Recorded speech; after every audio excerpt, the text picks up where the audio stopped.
Hey guys, Matt from Pomelo Pictures here, and we are back with another video in our In Conversation With series, and today I'm joined by none other than Nintendrew. How's it going? Going well. Glad to be here. Good. Firstly, apologies if there's like a loud rumbling in the background. Basically, we're in the middle of like an Arctic storm at the moment. I've done my best to soundproof the room, but yeah, it's like -4 outside and 30-mile-an-hour winds, so apologies if that comes through on the mics. Now, normally when we do these videos, I have like a specific gaming topic, but for this video, I kind of wanted to shift the focus a little bit and talk about YouTube, because there's a lot of people that want to start YouTube channels, and they're a bit unsure what to do because it can seem like a bit of a minefield, and to be fair, it is at some points. But one reason why I wanted to talk to you about it is because, well, I mean, first of all, I need to commend you on like the rise of your channel. It's been like the rise of your channel's been amazing. You've been around for a few years, but realistically, it's kind of like a year that you've been doing consistent content, and you just hit 100,000 subscribers. Which is like an incredible rate of growth. I love that you did a live stream, your countdown to 100K. I thought that was a really cool idea. But on the flip side, you know, that's very much one perspective of it. I mean, we've been around for about the same time. We kind of both do quality content. We're only at about 500 subscribers. So, so for anyone who's listening to this and is kind of thinking about starting a channel, you've got two very different perspectives of what the experience can be like here. It's, I mean, obviously, I think as we get into it, we'll urge you to just do it, but it's kind of, you can get one view or the other. Sometimes it's kind of better to get both sides. So I guess my first question to you would be, I mean, how did you get into video content? Not necessarily YouTube, but just like video content. Sure. Well, so I started, my YouTube channel has been around for 12 years, I think, something like that. Like I was you got a legacy account? Yeah.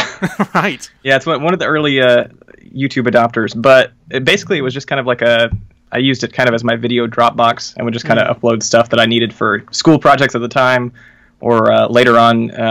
When it started to grow a little bit was when I was doing Source Filmmaker, like Team Fortress 2 animations when I was in college. Yeah. So I did a few of those. There wasn't any sort of like explosive growth at that time. There was something. I ended up with maybe around 1,000 subscribers after that whole thing, and that was a few years of just off and on working on some random projects. And I hadn't ever really taken it seriously. It was just kind of something that I did for fun in my free time.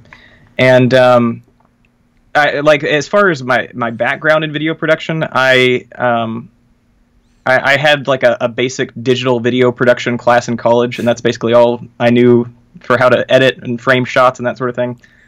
But I think watching YouTube channels and watching YouTube videos for 10 years and being involved in that platform kind of gives you an inside edge or an insight into what sort of works and what doesn't work on the platform. So I think even more so than any sort of formal education, it was useful that I was addicted to YouTube for a decade. So.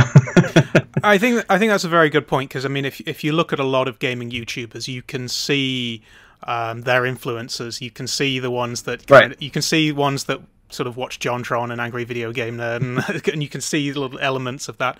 But it's very much, you know, having to find your own style as well. Absolutely.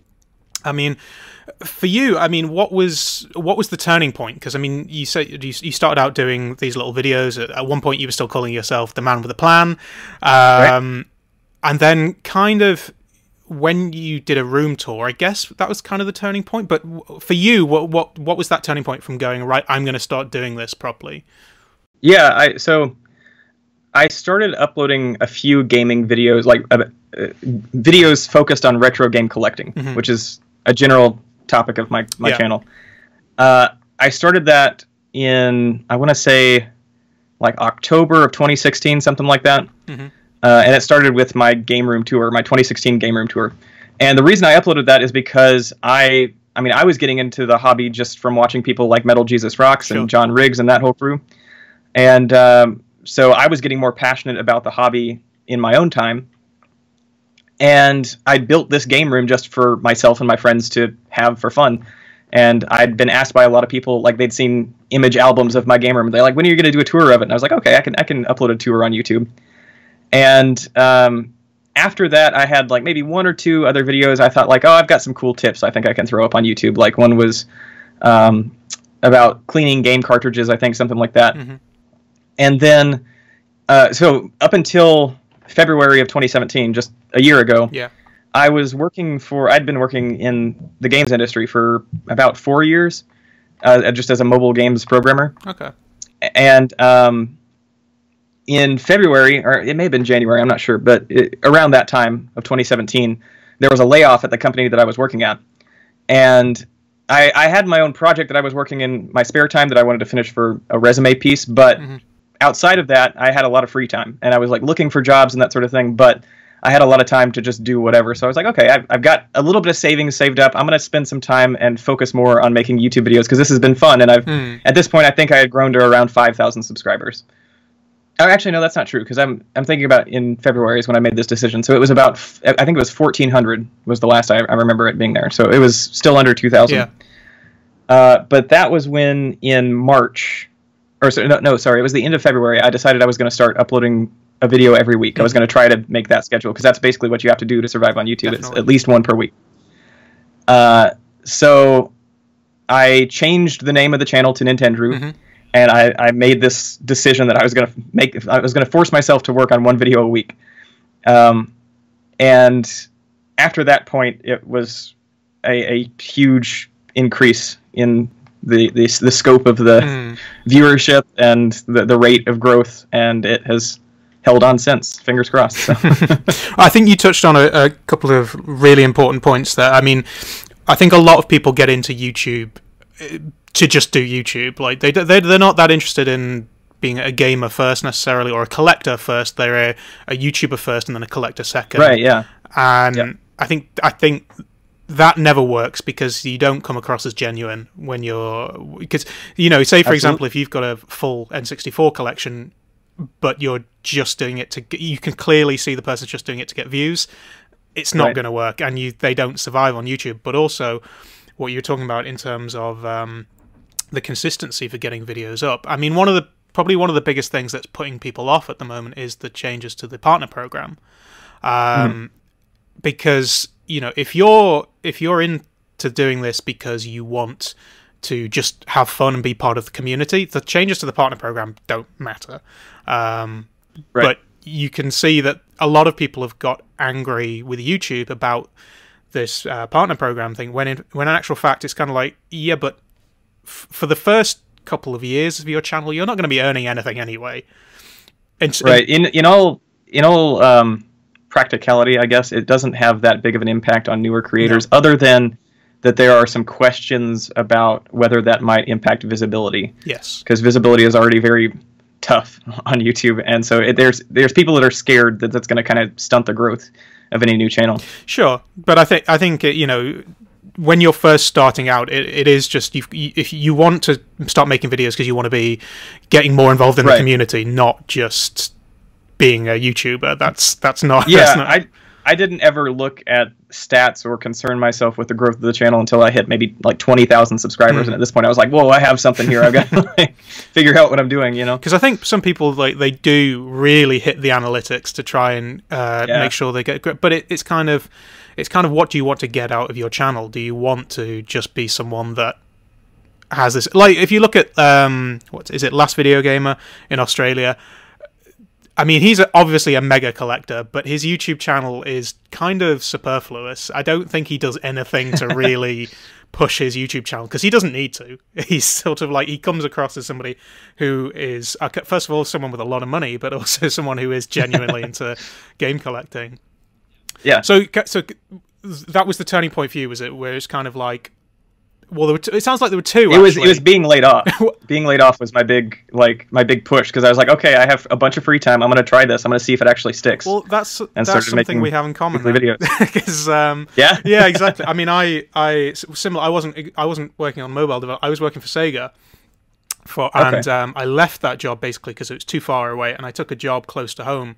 And yeah, they had no idea how to use me. I was there for about 2 months and then left. And I was like, okay, well, I've been wanting to start a YouTube channel. Well, now's the time to do it. And that's the kind of like, well, you've got the free time to think about it and script what you're going to do and figure out how you're going to film. Because I think a lot of people get bogged down in the technical side of it. I know from talking to Radical Reggie, you know, he was really worried that his channel wasn't going to grow because he was filming stuff on his phone most of the time. And it's kind of like, well, you know, if you come across as genuine and part of the community, the quality will come in time. People will forgive. Yes. Because if you look at most YouTubers, you can see the early videos and that they're not the best, and there's a progression of how good they are. If somebody's coming in straight away and it looks too professional, it looks like, well, are they doing this just because they want to do it for fun, or are they? Feels pretty fake. Pretty much, yeah.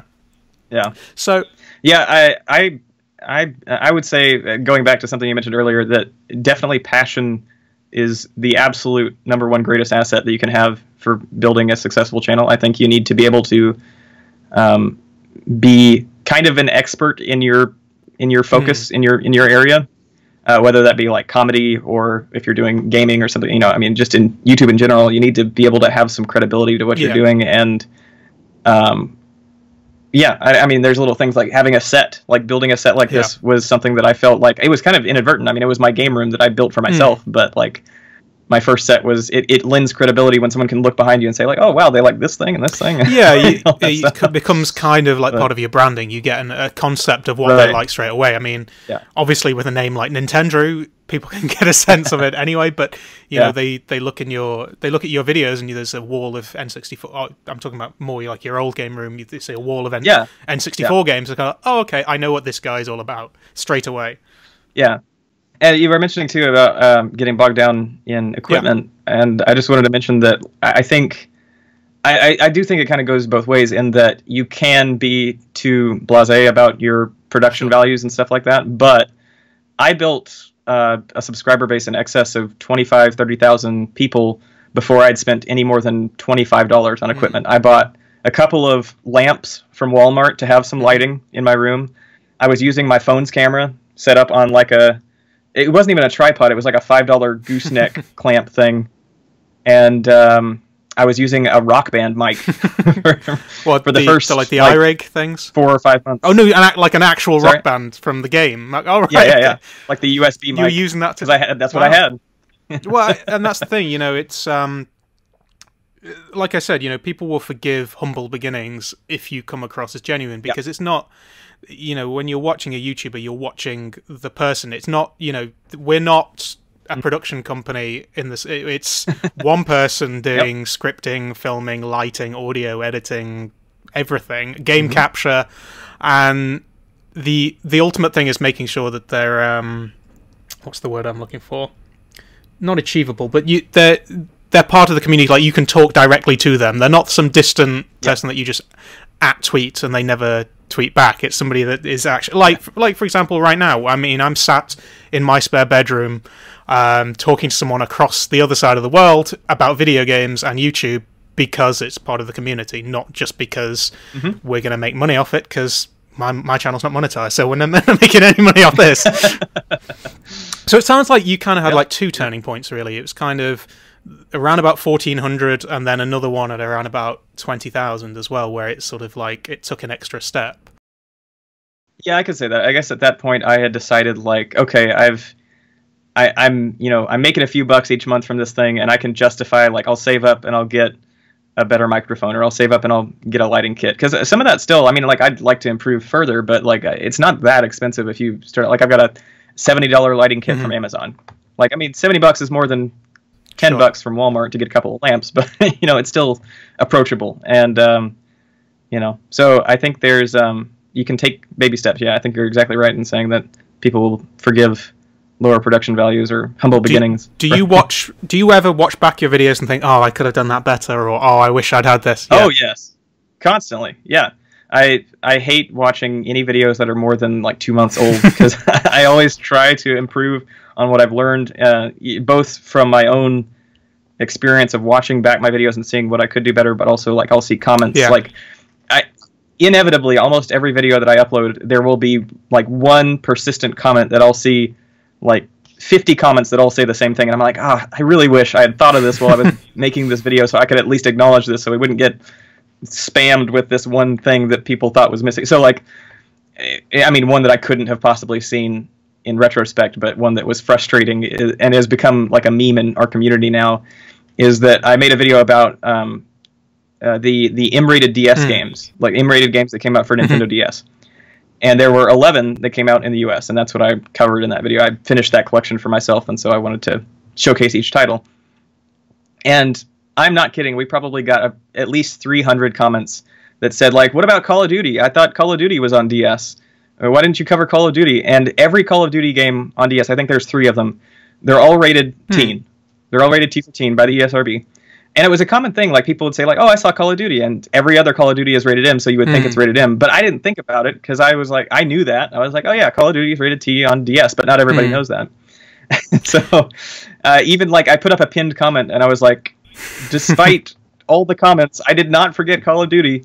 It's rated T, but well, yeah, that's what I hate watching myself back. I hate my voice. I hate watching me back, but you've got to get into the habit of kind of watching them back, because you start to see things that you're doing well, but things that you could do better as well. And like, okay, I'll change something up, or I'll change the way I edit this or something. And I think it's really important to remember as well, is you'll never really be happy with videos. Like, I think even if you've spent so much time preparing and you think you've nailed everything, you'll watch it back and go, I hate this. But I think it's also worth noting that you will always be your harshest... Well, not always. I'll tell before I say that, you won't always be your harshest critic, but you will be one of your harshest critics. Because even if... I think that that hatred for your own content kind of comes from that place of passion. I think that those are kind of pretty closely linked. Like, because I think there are plenty of people who will go into YouTube wanting to build a channel as their first priority, and they won't see the issues with their own content. And they'll say like, oh, why does this guy have worse content? He's getting more views. And I think that can kind of put up blinders and make you miss the things that you can be learning from other creators too. Yeah. And I'm not just as I had to stop myself from saying it, because you won't always be a harsh critic. People will be harsh in the comments sometimes. You'll get a lot of love in the comments, but but I guess I think you will always be your most valuable critic. Yes, that's a very good way of putting it. But I think you need to learn to pick out who are the ones that are there to just be annoying and just troll you, and antagonize, and which ones are actually there giving you constructive criticism. Because even if somebody's like criticizing your video, they're not. It doesn't mean they don't like you. They're probably a subscriber and watch every one of your videos, but they kind of want to help you grow along as well. And it's kind of like picking out those ones. And I get that from speaking to quite a lot of YouTubers, because usually when we don't record these, but when I press stop on these podcasts, I always usually have a little chat afterwards, and every YouTuber is the same. They all have the same hang-ups. They all hate their content. They all think not that we think our content's bad necessarily. It's just we're always wanting to improve, because like you said, it's a passion thing. It's not just about hitting those numbers and getting money. Right. Yep. So in terms of gaming then, I mean, for you then, you didn't really have like a progression through video production and then into... It's just so happened that you were a gamer first, and then you kind of got into YouTubing because of your passion. Right, yeah. So... Yeah, I was kind of building a repertoire of information from just watching channels that make similar content to my own. And after a while, the point before I had ever started uploading gaming YouTube videos, or I mean, kind of around the beginning, I guess, I was watching those channels and I was thinking like, oh, I really wish I wish they would make a video about X topic or Y topic, and I was like, well, I can do that. Like I've got, I guess, tech experience enough that I know how to produce a video. I know how I can make a simple, cut something together, and it just kind of grew from there. I think that's fair, because I remember watching a video with Happy Console Gamer, and he was saying, if anyone's interested in starting a YouTube channel, they think they haven't got something to say, they're wrong, because it's not about necessarily doing something that nobody else is doing on YouTube. That, yeah, you could try and be innovative and bring it, but at the same time, there are lots of people that just talk about games, and there are, people quite happy to just listen to somebody that's passionate about what they love about a certain. I mean, we're doing it right now. We're literally making a podcast about why we're passionate about gaming and YouTubing. And it's the same reason why streamers are big. It's not just about watching the game, it's about seeing people's passion in it. And that's one thing that you come across when, particularly I'd say with N64 with you, because that's kind of what you started with. Now obviously you're branching out and doing more videos, but that core element is, okay, I get why this guy's here. Yeah. And actually, going away from YouTube a little bit to talk about your collection, I mean, where is Sure. is that where it started for you? Was it N64? In a way, yes. But basically, in a nutshell, my gaming history was, I had a computer when I was a little kid. Like, we had a family computer when I was 3 years old, I want to say. And I played some very simple PC games. The first game I ever remember was Jazz Jackrabbit for MS-DOS. It's kind of a PC platformer similar to Sonic or Mega Man. And then as I was growing up, my parents wouldn't let me have like a dedicated game console because they thought that would be it'd be too much. They wanted me outside and doing things with other kids. And so I would play, like, the N64 was the big thing at the time. I would play that at friends' houses. And I would kind of grow up with the advertisements are everywhere, and I'd seen like the GameCube in Walmart that I'd play while my mom's getting groceries and stuff like that. But I wasn't allowed to have a system until I was 13, and so that would be like 11 years ago now, or 12 years ago. So what would have been the console at that point? It was a DS Lite was what I got on my 13th birthday. It had just come out. And I mean, that's kind of surprising for somebody who has consoles older than myself. Oh, yeah. But I started with a DS Lite, and I had New Super Mario Brothers was the game that I got with it. And because I knew about Mario, and I like played Mario games with my friends and stuff, and I was like, this is amazing. Like, I finally had my own system, my own game, played through the whole thing, 100%ed it in like record time. And I was like, I've got to go back and see all the history of Nintendo, especially because that's what I started with, and that's what my friends had. And so the first thing I did was the next year I got a Wii. It was a few months after it came out. And then after I had a Wii, I went back and I got an N64 because that was the big impression. That was another thing, is that my first memory of the 64 was my mom used to babysit for one of her coworkers, and I would come along with her. And the dad of the family had an N64 with one game, and it was Donkey Kong 64. And so I was a kid, maybe, I don't know, eight or so at the time. And I didn't know what I was doing. I would just like run through the first like intro area of Donkey Kong and just play that over and over because I'd get stuck at that point. But it was like my favorite thing to do. I'd love to play the intro of Donkey Kong 64. And it was just kind of like mind blowing for me to be able to jump into like a game world and immerse yourself in that sort of thing. So I went back, I got a 64, I got an NES, a Super Nintendo. And then the point where I would say I started collecting was when I got a GameCube, because I already had the Wii. The Wii, like a launch Wii that could play GameCube games, but I wanted to have the GameCube just to say I had a GameCube, say I filled out the whole set. And so just from there, it's been about, I guess, a decade of off and on collecting. That's interesting, because it's almost not nostalgic for you then, even though you have those few memories. It's kind of like you don't have that many. It sounds like you don't have that many. It was always kind of like looking through the window at the puppy store. Like I was like I had friends that I would play GoldenEye, or I'd play Donkey Kong 64, or I'd see like Zelda, but I never got to sit down with it and actually totally immerse myself in a game world. The biggest games that I did actually have and play were PC games at the time, so I have really fond memories of like the biggest influence, I guess, on little Drew in PC gaming was probably the Humongous Entertainment series.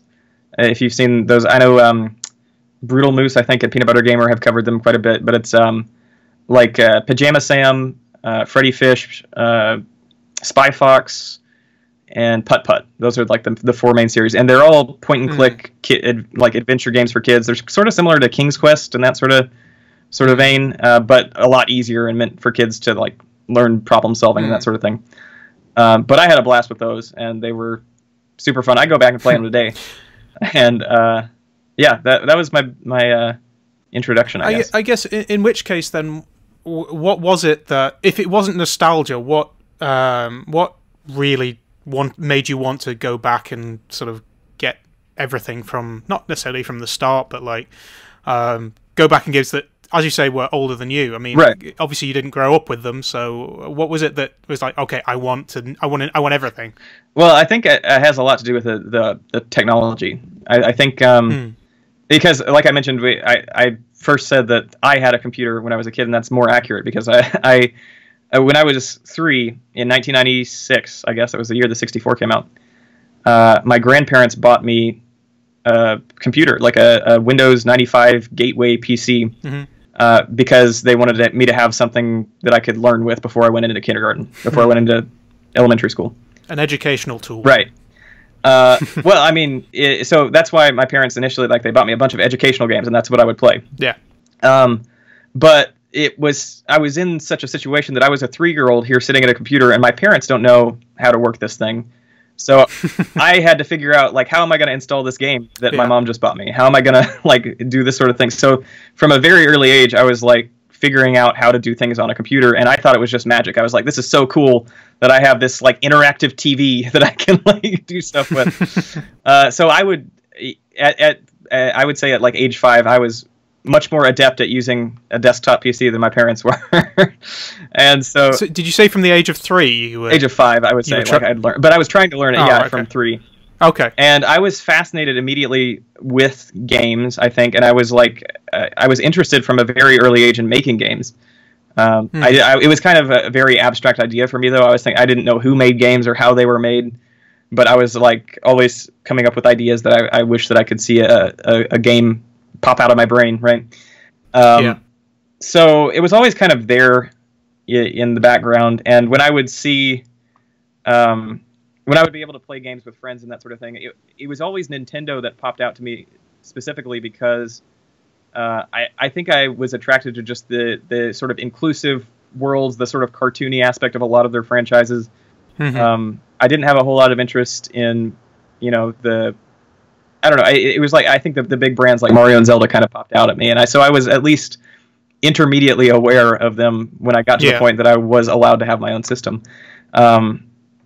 So I think as far as going back and getting the NES and that sort of thing, it was because I kind of wanted to see. I mean, even so, like, if you look at, like, games like Super Paper Mario on the Wii, which came out right around the time that I was kind of going back and experiencing all this, they have references to the early games, and they have, like, ways that they call back to what they've built on.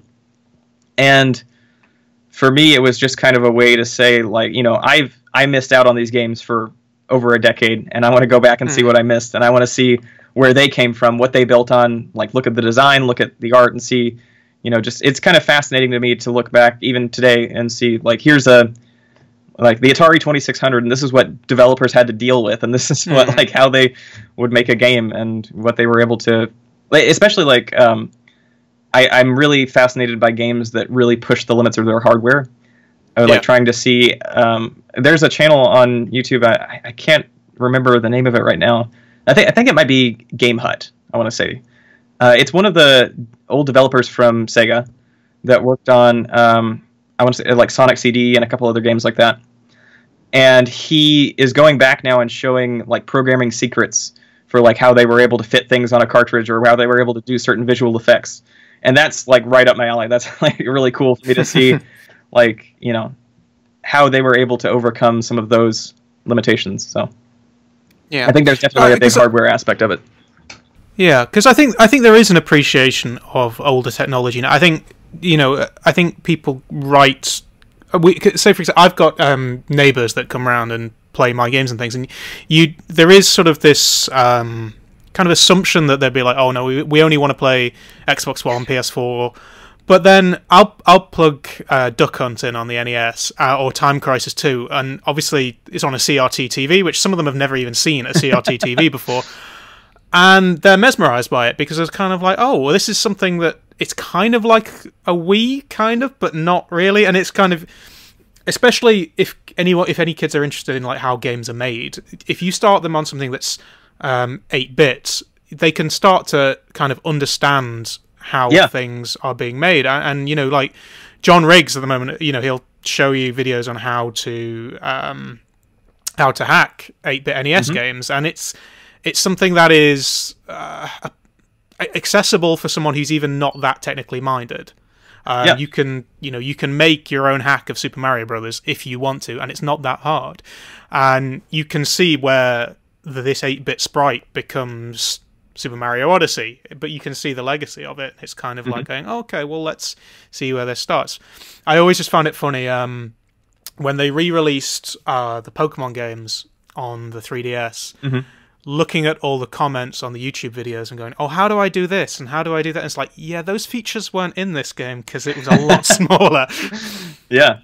But no, that's cool. I didn't realize that there was sort of that. It wasn't a linear progression with you. It was a kind of a backwards linear progression. Yeah. So for the N64 was kind of like what you had kind of nostalgic memories in, but the DS was kind of like your first console, was it?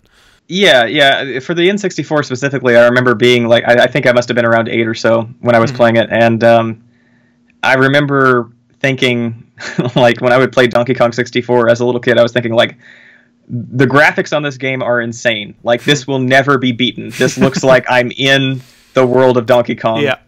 And I would get so immersed in that 45-minute intro zone. I was like, it was just something that was really magical, I think, to be able to experience back then. And it was something that was very tantalizing, being in a very sheltered home, coming from PC games that were, 2D point-and-click games and that sort of thing, that I, even before I was totally immersed in it, I guess, I was still studying and thinking about it in the background. So coming back to YouTube, so you've got, you've hit 100,000 subscribers. You're gonna have that YouTube play button. What's next for you? I mean, do you see a goal in your YouTube channel, or are you just taking it as it comes? I don't want to. I have never been in a position to expect something out of YouTube, really. If I could be like, if I had a pie in the sky goal of something that I really would be amazing to happen, I'd love to be able to be in a position where YouTube is lucrative enough for me with my channel that I can live comfortably. Like, that's at this point, like, just a month or two ago is kind of where I hit my turning point, where YouTube is now making enough revenue for me that I can live. Like, I can pay my rent and I can pay for food. And for the longest time, that wasn't the case. And I was actually the reason that I started that I continued, I guess, my YouTube channel for so long in that period when I was looking for jobs is that just nothing was panning out. Like, nothing looked like what I wanted to work on or was something that seemed appropriate for me. And YouTube kept on building. So I was like, okay, if I can keep going with this, I can eventually hit a threshold where I can just work on this and it'll be fine. So I had some savings saved away. And it was funny because right around November or December of 2017 was right when it kind of like passed. Like, I ran out of savings and I was able to make enough money to pay my bill. So, I would like to be able to, more short-term goals. I'd like to be able to continue to build to the point where I can hire some people, like hire maybe an editor would be my first pick, maybe an artist, because like all the stuff I do on my channel is still very much a one-man show. I do all my own art and recording and editing and all that. So I would like to be able to kind of offload some of that work and be able to pay someone for it so that I can focus on either other projects or on making more content. Like I mentioned, I don't really have I'm reluctant to set like a goal for subscribers or views, because wherever I end up, there is a threshold.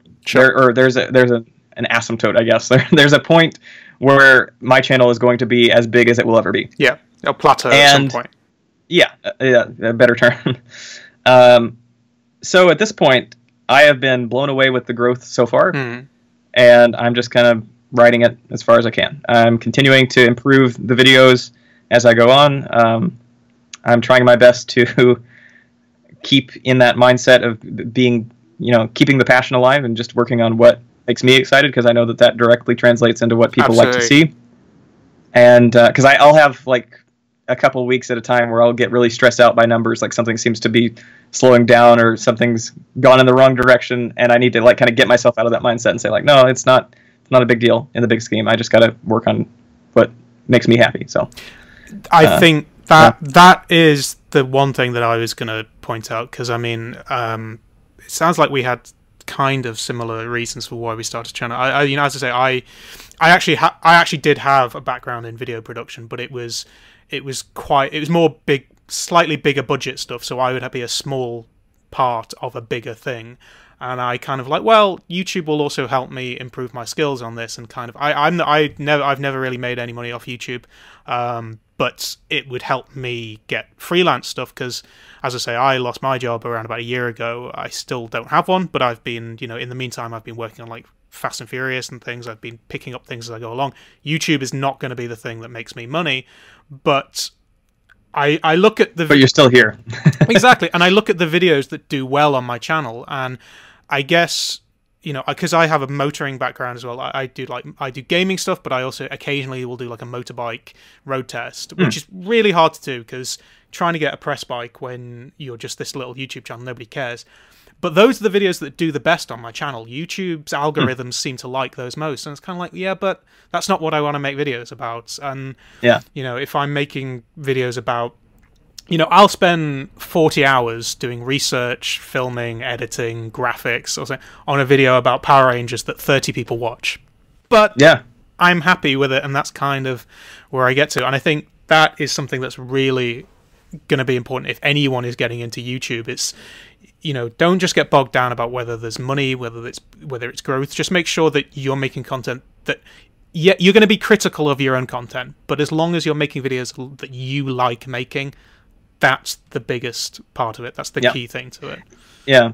And I will say too that I was in, I don't know that I should necessarily be put up on a pedestal as like a success story for this, because I did start uploading my current content about a year ago and built from 1,400 subscribers to 100,000. But that 1,400 subscribers was a massive springboard. That was something where I, like, in reality, my channel was kind of like 6, 7, 8 years in the making, because I had already gotten to the point years before when I was uploading just random. Usually, it was the 3D animation, the Source Filmmaker Team Fortress 2 animations that I was just lucky to have them be exposed back in the earlier days of YouTube. And so at the point where I decided, like, I'm going to focus more on YouTube, I already had a monetized channel and I had over 1,000 subscribers. And so I was a little bit worried and like apprehensive about totally like flipping 180 and like, I'm not doing animation anymore, I'm going to go do retro game collecting. But it was like, there was a dip for maybe like 2 weeks and then shot back up. But it's important to put it in that context, because nobody on YouTube is an overnight success. I mean, you might have that one lightning in a bottle video, but chances are it's going to be something that isn't long lasting. You know, it's something that's on trend now. I think a lot of people are like, well, we need to make videos that are sort of going to go viral. And it's kind of like, well, no, if you really want to survive on YouTube, it's going to be things that people can watch 6 months from now, and it's as relevant as it was when you first uploaded it. Even if the quality of your channel has increased, you know, you can go back and watch your early room tour, and it's still watchable. It's not, it's not something that is only of that time. And that's the thing, you know, you touched on it earlier. It's that, you know, YouTube's algorithms favor content being uploaded not necessarily constantly, but you know, that's why you know, Jimmy Kimmel, James Corden, all these, because they'll have daily content. That's why because YouTube can bank on them for advert revenue. But nobody's going back and watching the videos from a year ago. Because it's all like up to the minute. This is what's happening now. Whereas with retro gaming, you know, like you go to Metal Jesus' channel, all his buying guides, I think some small things may have changed, but they're all still relevant now, even if they were uploaded years ago. Yeah, I think in my case, I try to get kind of a happy medium between the two. I like to make videos about topics that are current, in that, like, I made a video related to Super Mario Odyssey on the day that it came out, you know, that sort of thing. But keep it in that space where it's not like, this is what happened today in Switch gaming, or like, these are the games coming out this week, you know? Because nobody will watch it. You know, they'll watch it for that first week. You know, if you make a good point that, you know, if you're making content, you kind of want to think of what's people talking about. Like, if you want to make a video on Power Rangers or something, Power Rangers movie, that's the best time to do it. But you don't just do, this is what's happening right now, this week, and then from then on, it's gonna be useless. Yeah. So I guess the biggest thing, I mean, the biggest tip you could give to anyone then, I'm guessing, would just be make sure that you're passionate about what you're doing.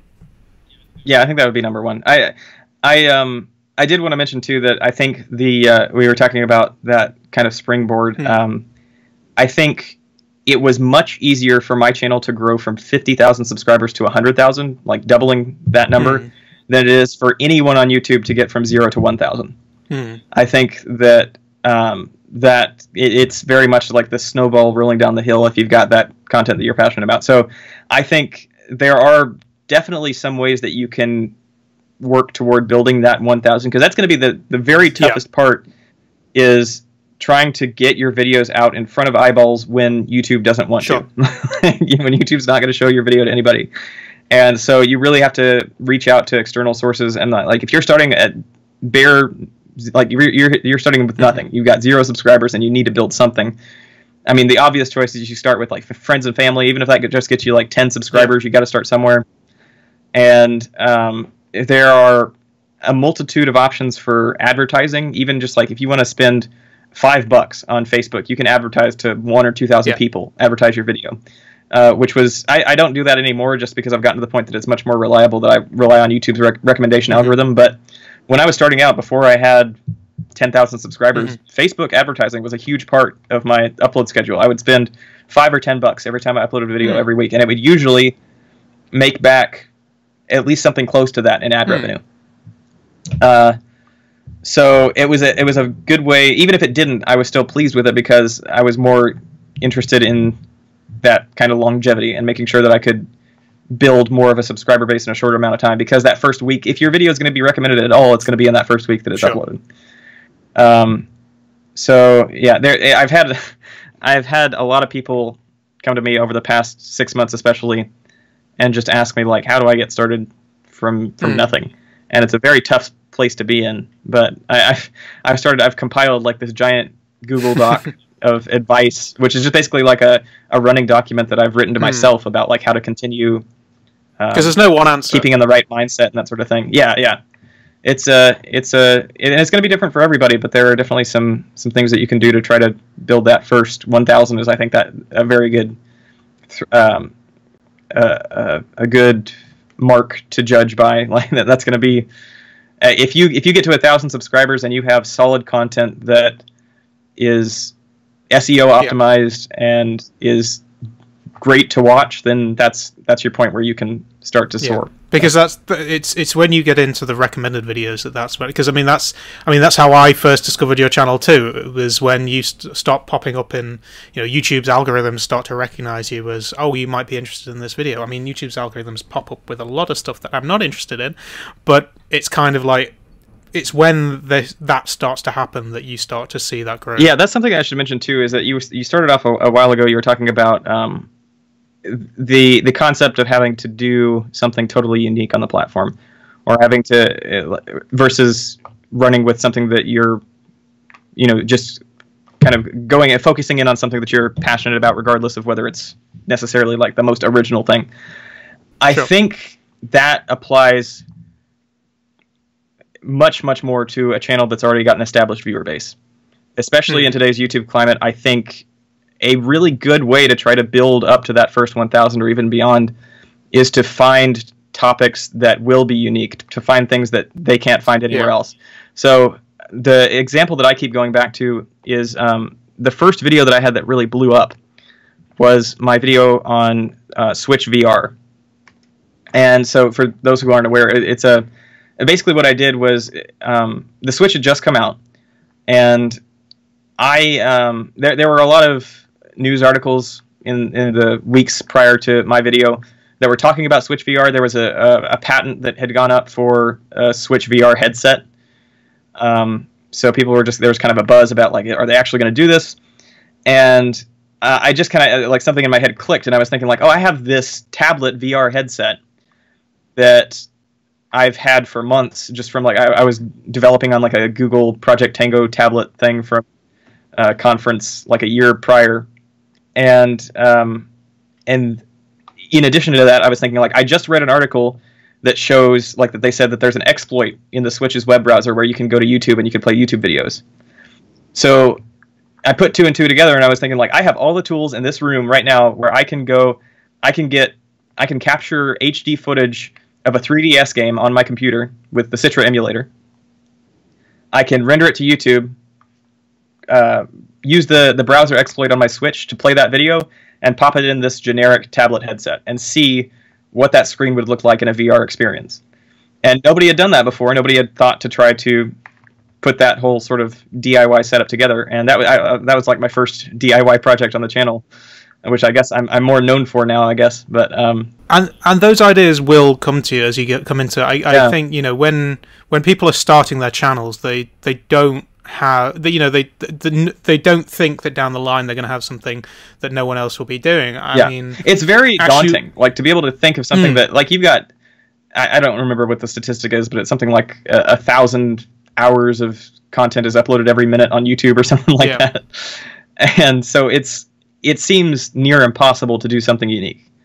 And I didn't set out to do that when I first was uploading YouTube videos. Like I knew that I was making videos that were very similar to like Metal Jesus Rocks or John Riggs or any of these. Yeah. But I had my own kind of opinions and things. Everybody does, and so I wanted to be able to get that out there. But the Switch VR video was one where I was just thinking like, wait a minute, like this could be big, maybe. And so I was like, I'm going to spend a day, and I think I put that whole video together in one day because I was so excited about it. And I got it up there, and now it's still my highest performing video. It's got like 1.3 million views, something like that. And it had blown up in that first couple of weeks. I think it hit something like 50,000 views in the first couple of weeks, which was massive for my channel at the time when I had 5,000-6,000 subscribers. But yeah, those things will kind of just come to you. I mean, when I first started thinking about my channel, I started writing scripts for like top 10s of like top 10 NES, top 10 games. I was like, what am I doing? No, Watch Mojo have done this. Everybody's done this. And I had full scripts written. I was like, you know what? No, I'm just not going to use them. And then I just like, no, I'm just going to start making videos. And then there were things like you'd see in the community, like I remember watching the Angry Video Game Nerd video about Virtual Boy, and he was moaning about how Wario Land could have just been a Game Boy game. And I was like, well, you know what? I'm fairly good at video editing. I could make that look like a Game Boy game. And I went in my local retro gaming shop and I bought a Game Boy and like Game Boy shell, the buttons, the boards, and I started soldering things to the boards. And I made a game. It fell apart whilst I was filming, but I made this Game Boy which worked on the PC, and then I was able to like splice things around and turn it into what Wario Land would have looked like if it was a Game Boy game. Hasn't performed well at all, but looking back at it, that's kind of like one of the videos that's like, yeah, no one else has done that. I'm happy with that. Yeah. Even if it's like some of the other videos that I've done, like I think my most watched gaming, it's nowhere near as near millions, but my most watched gaming video is about a modded Game Boy Advance, and there's loads of those on YouTube. Yeah. But the fact that I don't want to just start making videos like everybody else does. Yeah, okay, it's nice that that's got a load of views, but then there are these things that will just come to you and go, you know what, no one else is doing this. Yeah, I think I think to speak, I guess, a complementary concept to that is that I think a lot of people will come to YouTube, especially I think it also tends to come with the idea of trying to build a YouTube channel before building that collection or building your passion for whatever you're producing. But a lot of people will start with, my top 10 GameCube games, my top 10 Wii games, that sort of thing. And something that I have to remind myself and I have to consider whenever I'm putting together scripts and that sort of thing is, for someone who's never seen your channel, nobody cares about your opinion. Like that's just kind of like a harsh reality that like if I'm looking at someone's channel that I've never seen before and there's not something inherently interesting about what they're talking about, like if it's just like a generic like my favorite whatever games or 5 games that I liked,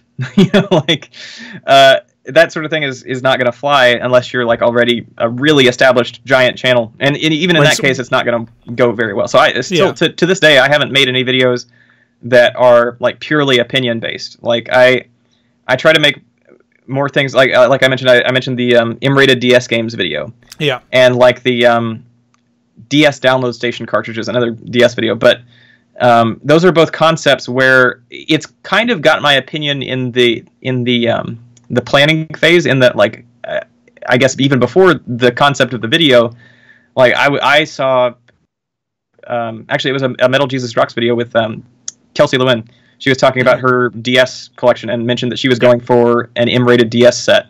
Yeah, and that's what got me on that kick. And I was thinking like, oh, that sounds really cool. I wonder how many there are. And I went and looked it up, and there were 11. And I was like, oh, that's achievable. I want to go get every M-rated DS game. And this was just like a personal goal of mine. And so the opinion came in the form of, I think that's cool. I'm going to go do that. And so then when I made a video about it, it's not, I'm not marketing my own opinion. It's marketing, here is factual information about 11 games that came out. And the people who agree with my opinion that it's interesting are the ones who are going to click on that video and go see it. Yeah, and when you get bigger, people will start to care about what your opinion is. But when you're first starting out, like as I say, I had all these scripts. It's like nobody cares that I think Kirby's Adventure is the best NES game. Like it's like I've written all these scripts. And it's like nobody's going to listen. Nobody cares. Yeah, like, same thing with reviews. I think reviews are very easy to start with and very easy to produce compared to a lot of different forms of content. But again, the same thing. It's like if you see for lack of a better phrase, it sounds like an insult at this point, but like a more no-name YouTuber, like somebody that you've not seen before in any context. If you see that they've got a review of a game that you're looking for, you're probably going to scroll through and you're going to try to look for somebody that you've heard of, because there's this credibility of, you respect the opinion of somebody that you know. Because I mean, there's two very different schools of making videos. There's the guys that, again, I don't want to sound insulting when I say this, there's the guys that kind of try and do quality content, and then there are the ones that I'm not going to say are more entertainment based, because obviously a lot of people who do quality videos are very entertaining. It's more the ones that just will laugh and shout at the camera, and it's kind of like they're just coming off as wacky rather than, it's not about the gaming, it's about them. Yeah, and there's two very different ways of sort of making those kind of channels, but both of those will grow. But yeah, you're right. If you're starting from nothing and you're doing top 10s and reviews, I mean, that's fine to start learning your craft, but the expectation that someone's going to want to watch that, it's that no, if nobody knows who you are, they're not going to watch. They're not going to watch it. They're not interested whether you like that game or not. Yeah. At this point, I feel like so I mentioned I came from a background of mobile game development, and I worked for a firm that would do all sorts of different software and web solutions and that sort of thing. And in being in that environment, I kind of got a grasp on some basic concepts of like I guess, for lack of a better term, for like virality in content produced by a firm like that. So in general, it was kind of the consensus was like, well, you can try at every avenue, but you never know what's going to hit, when you're going to be able to strike lightning. Absolutely. I feel like in the time that I've been on YouTube, especially in the past 6-7 months, I think I have a better grasp on which things are more capable of hitting that point. I'm not going to claim that I can like come up with, here's 10 videos that are going to go viral next week, but like, if I have that, brain spark where I'm like, oh, that's a really good idea, I can tell, like, okay, I can generally estimate this video is going to hit 200,000 views on my channel, or this video is, if I have a kind of a principle of in my backlog of YouTube video ideas. Like right now on my Google Keep, I have probably a list of 30 different videos that are like my source. I can pick from one of those. I want to make that this week. Yeah. Especially, that's kind of a luxury we have if we're covering retro games, because it's all there. It's not going anywhere. Absolutely. But it's I usually keep. I know which videos are safe. I know which videos are going to be like easy to produce, easy in the relative sense. I know which videos are going to be structured, like I'm going to be familiar with this, and I can also see like here's an idea that has not been done before, or here's an idea that I think it's very easy to convey in like a thumbnail and a title. Like this has a higher potential for virality. Yeah, the concept is easy to get pretty quickly. Yeah, and one great example of that, and this will sound more like I'm leaning toward that focus on the platform rather than on the hobby, but it's kind of an extension where they both grew together, which was, I have a recent video that's done really well on the channel, which was 5 Nintendo 64 games that were ahead of their time. Yes, yeah. And the thumbnail of that video is of a game that was a Japanese exclusive. It's called Marita Shogi. And it's kind of like... had kind of like an Ethernet port in the top. Right. Yeah. Yeah, the top... Actually, I've got it right here. I'll just pop it over here. It's got this Ethernet port on the top. And this is a unique cartridge for the 64. This is the only game that did that. And I saw this on Twitter. One of the people that I follow posted that they'd imported that. And I saw it and I was like, whoa, what is that? Like, I have to figure out, like, this is really cool. And so he told me the name of the game. I went and I found it on eBay and I ordered it. And then I was thinking, like, for a week or so, I had in the back of my mind, I'm going to make a video that's like, you know, this game had an Ethernet port, like something crazy like that. Yeah. Like, I was like, this N64 game had multiplayer, or because that was what initially like surprised me about it. And I was like, that's really cool. But then I realized shortly before I went into production on that video I realized I can expand this, because there's not much of a video there. Like, this is a pretty much a crappy chess type game. Yeah. That, like, you can't play it today because the servers are all down. It's or the service is down. So there's about a minute of content there. Yeah. It's a good thumbnail, but there's not much content. So then I was thinking, like, well, I can expand this. I can say this N64 game is ahead of its time. So what else was there that was ahead of its time? So I went and I did research, and I found Games Radar had a similar article about N64 games that were advanced for their time, and I kind of made my own opinions, did some research, and decided to build that video around that cartridge. So the point of me bringing that up is that I had the idea of the thumbnail for that video before I knew what the video was. Like, I knew that thumbnail, if I show this N64 cartridge with an Ethernet port and I can convey that on a thumbnail, yeah, that's going to get clicks. Now, the question is, how do I make a video now that is compelling, that accurately represents this image, that's not going to be clickbait? Because that's, or I guess I should rephrase that. I think clickbait can absolutely be used in a positive way. That as can long build as it's your channel. relevant. Yes, if it is honest clickbait. Yeah. If you got dishonest clickbait, it's the worst thing on YouTube. It's a plague. But if you've got something that is really enticing to click on, and then you deliver on that image, that's exactly what you want to do. So that was kind of my question that I had to run through, is how am I going to make a video that is relevant to this cartridge but has enough substance that someone who watches it isn't going to get upset that I wasted their time, that I'm going to show them something really cool and then potentially retain them as a subscriber. So that's where I had the idea to expand it to N64 games ahead of their time, rather than, whoa, this N64 game had an Ethernet port. Yeah, which I'm sure wouldn't have done quite as well. Sure, and there's other examples like that. I mean, like when we talked a little bit about Metal Jesus Rocks, when he got the 64DD, the US version. I mean, you know, just having one is one thing. Being able to construct a video that people are actually going to watch around it is another. So, you know, just having the thumbnail of that 64DD, yeah, that's a great place to start. But you need to be able to, produce something that is more than just, hey, look at this thing. And I mean, I'll sit on scripts sometimes. I'll start writing an idea and then just leave it, because either it's going to take a lot of research, or it's just I just kind of need time to think about what it is that, because sometimes you'll go, oh, it's a great idea for a video, and I'll write it down, and then when you sit down to actually think about it, it's like, actually, how am I going to fill more than a couple minutes of footage of this? And it kind of builds up, like, because like you said, I mean, I've got a Google Doc that probably has about 120 video ideas on it, but I know that 60-70% of those will never get made, because there's not enough to the idea to make a full video, rather than just it being, oh yeah, that might be kind of cool to do. Yeah, that's why I've kind of gravitated to the sort of albeit generic top 5 kind of list, is that I know that those are kind of safe. Like if I have a video that covers 5 games, I can fill that time with, I can fill at least 5 minutes with 5 games. I can talk about each game for a minute. I guess, yeah. Tell the user, at the very bare minimum, I can tell them what the game is, who made it, what the genre is, when it came out, and what's unique about it. And that will definitely fill a minute of airtime. So that's kind of where I've gravitated towards, but I like to try to. I have a mix of 3 different formats of video internally. I don't necessarily advertise it this way, but I've got my sort of retrospective lists, which are usually those top 5, or not necessarily top 5, but 5 games that whatever.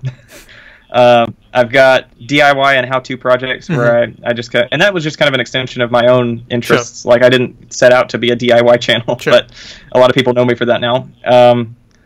And product reviews, like just being able to like say like, here's a new thing that came out and I'm gonna check it out. So I've got kind of a mix of those 3, and I try to evenly space them out so that people have a good a reasonable expectation of what they'll expect to see on the channel. So. Well, that's the thing. It's consistent, and people know what to expect. I mean, I guess one of the things with my channel, one of the weak points, is that it's kind of haphazard in that, I don't necessarily know when I'm going to be able to work on videos. So generally speaking, my videos they'll come out when they come out, because that's when I'm filming a video tomorrow that I started the script about nearly 2 years ago. Wow. It's not that it's a particularly hard video. It's just A, it took a lot of research, and B, it's kind of like the motivation to get around to doing that, because there's other stuff.